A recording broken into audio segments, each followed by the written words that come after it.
O que é o Espiritismo? Por Allan Kardec. Continuação do primeiro capítulo.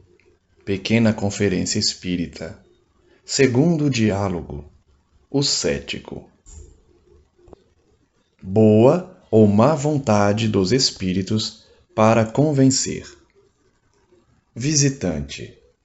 Os espíritos querem, por certo, fazer prosélitos. Por que não se empenham mais em convencer certas pessoas, cuja opinião teria grande influência? Allan Kardec. Aparentemente, por não fazerem questão de convencer certas pessoas a quem não ligam a importância que elas pretendem ter. E isso é pouco lisonjeiro, convenho, porém, não temos o direito de impor-lhes a nossa opinião. Os espíritos têm sua maneira de julgar as coisas, que nem sempre é a nossa. Eles veem, pensam e agem segundo outros elementos, ao passo que a nossa vista é circunscrita pela matéria, limitada pela estreiteza do círculo em que vivemos. Eles abrangem o conjunto. O tempo, que nos parece tão longo, é para eles um instante, a distância um simples passo, e certos detalhes, para nós de extrema importância, são frivolidades a seus olhos. Em compensação, dão importância a certas coisas cujo verdadeiro alcance nos escapa. Para compreendê-los, é preciso que nos elevemos pelo pensamento acima do horizonte material e moral, e nos coloquemos no seu ponto de vista, uma vez que não são eles que devem descer até nós, mas subirmos nós até eles, conforme nos ensinam o estudo e a observação. Os espíritos gostam dos observadores assíduos e conscienciosos. Para estes, eles multiplicam as fontes de luz. O que os afugenta não é a dúvida que nasce da ignorância, mas a presunção desses supostos observadores, que nada observam, que desejam colocá-los no banco dos réus e fazê-los se moverem como marionetes. É, sobretudo, o sentimento de hostilidade e descrédito que alberguem em seus pensamentos, quando não o traduzem por palavras. Para esses tais, os espíritos nada fazem, pouco se importando com o que possam dizer ou pensar, porque a vez deles também chegará. É por isso que eu vos dizia poucas linhas atrás que não é a fé antecipada o que estamos pedindo, mas sim a boa fé. Origem das ideias espíritas modernas. Visitante. Uma coisa que eu desejava saber, caro senhor, é o ponto de partida das ideias espíritas modernas. Serão devidas a uma revelação espontânea dos espíritos ou resultarão de uma crença prévia na existência deles? Bem compreendeis a importância de minha pergunta, porque, neste último caso, é perfeitamente admissível que a imaginação haja desempenhado o seu papel. Allan Kardec.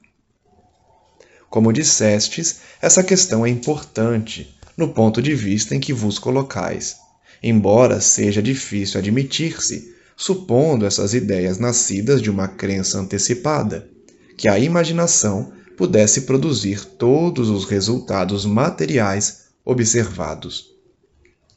De fato, se o Espiritismo se baseasse no pensamento pré-concebido da existência dos espíritos, poder-se-ia, com alguma aparência de razão, duvidar da sua realidade, porque, se o princípio fosse uma quimera, suas consequências também o seriam.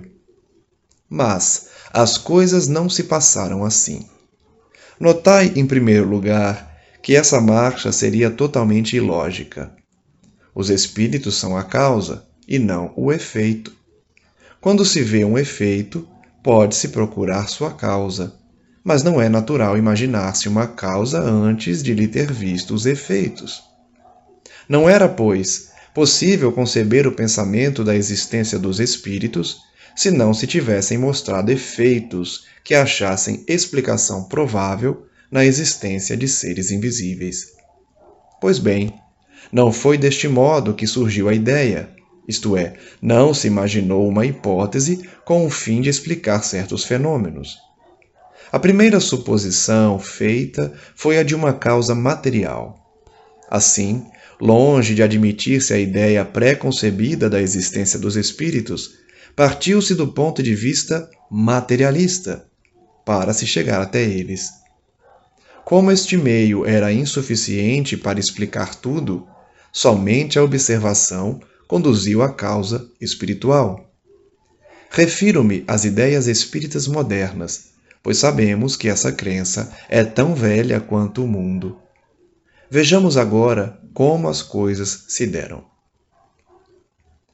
Sob a influência de certas pessoas, e sem causa ostensiva conhecida, produziram-se diversos fenômenos espontâneos, tais como ruídos estranhos, pancadas, movimentos de objetos, etc. Nada, até aí, autorizava-se buscar sua causa fora da ação de um fluido magnético ou outro qualquer, de propriedades ainda desconhecidas. Não se tardou, porém, a reconhecer nesses ruídos e movimentos um caráter intencional e inteligente, do que se concluiu, como eu já disse, que, se todo efeito tem uma causa, todo efeito inteligente deve ter uma causa inteligente. Esta inteligência não podia estar no objeto, porque a matéria não é inteligente. Seria o reflexo da inteligência da pessoa ou das pessoas presentes?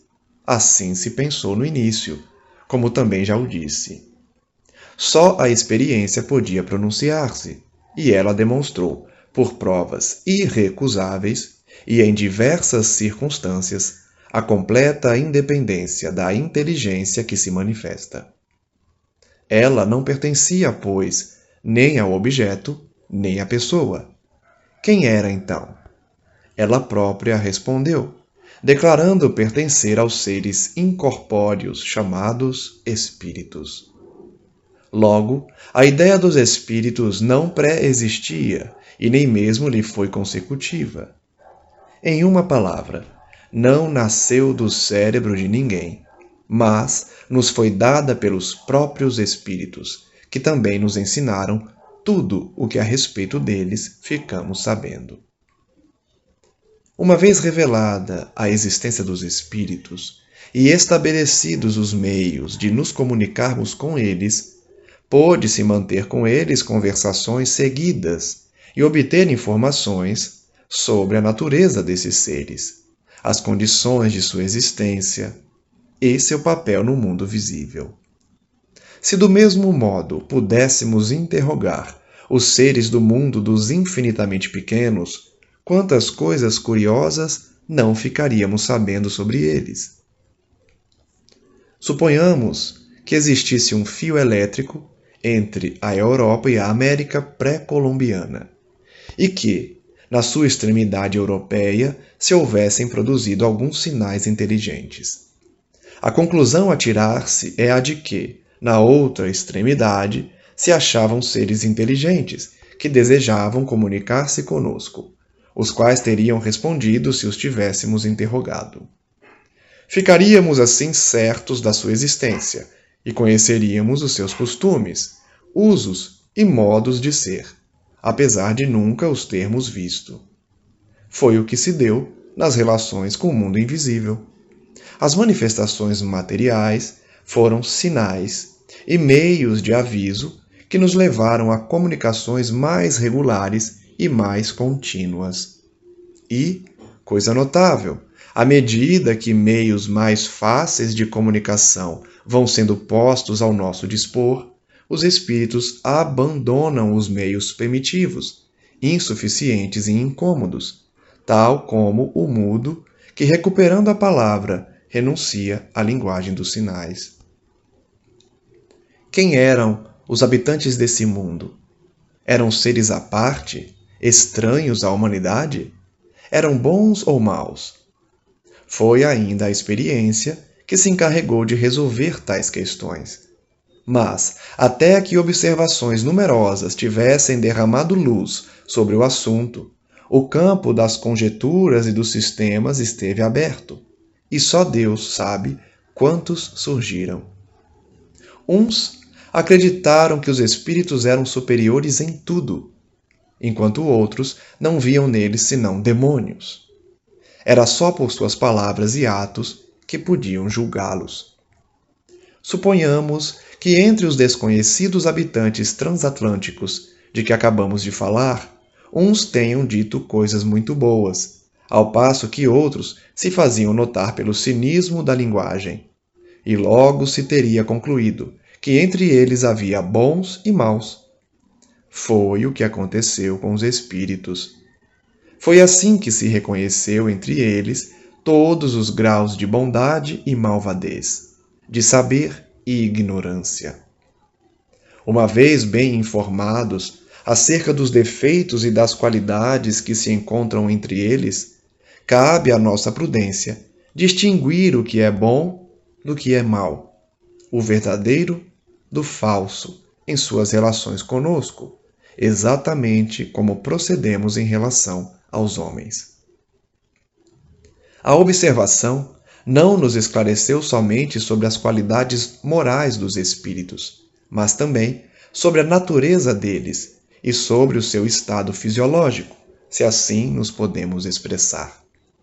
Ficou-se sabendo por eles mesmos que uns são muito ditosos, enquanto outros são muito infelizes, que não são seres à parte, de natureza excepcional, e sim as almas daqueles que já viveram na Terra, onde deixaram seu envoltório corporal e que hoje povoam os espaços, nos cercam, nos acotovelam sem cessar, e dentre eles, cada um pode, por sinais incontestáveis, reconhecer seus parentes e amigos e os que conhecera na Terra. Pode-se acompanhá-los em todas as fases de sua existência de além-túmulo, desde o instante em que abandonaram o corpo, e observar sua situação segundo o gênero de morte e o modo pelo qual viveram na Terra. Enfim, soube-se que eles não são seres abstratos, imateriais, no sentido absoluto da palavra. Possuem um envoltório, a que chamamos perispírito, espécie de corpo fluídico, vaporoso, diáfano, invisível no estado normal, mas que, em certos casos, e por uma espécie de condensação ou de disposição molecular, pode tornar-se momentaneamente visível e mesmo tangível, ficando explicado desde então o fenômeno das aparições e do toque. Esse envoltório existe durante a vida do corpo. É o laço entre o espírito e a matéria. Quando o corpo morre, a alma ou espírito, que é a mesma coisa, só se despoja do seu envoltório grosseiro, o corpo, conservando, porém, o perispírito, do mesmo modo como despimos as peças exteriores da nossa roupa, para só conservarmos as interiores, e do mesmo modo como o germe de um fruto se despoja do envoltório cortical, conservando apenas o perisperma. Esse envoltório semimaterial do espírito é o agente dos diferentes fenômenos, por meio dos quais ele manifesta a sua presença. Tal é, em poucas palavras, Senhor, a história do Espiritismo.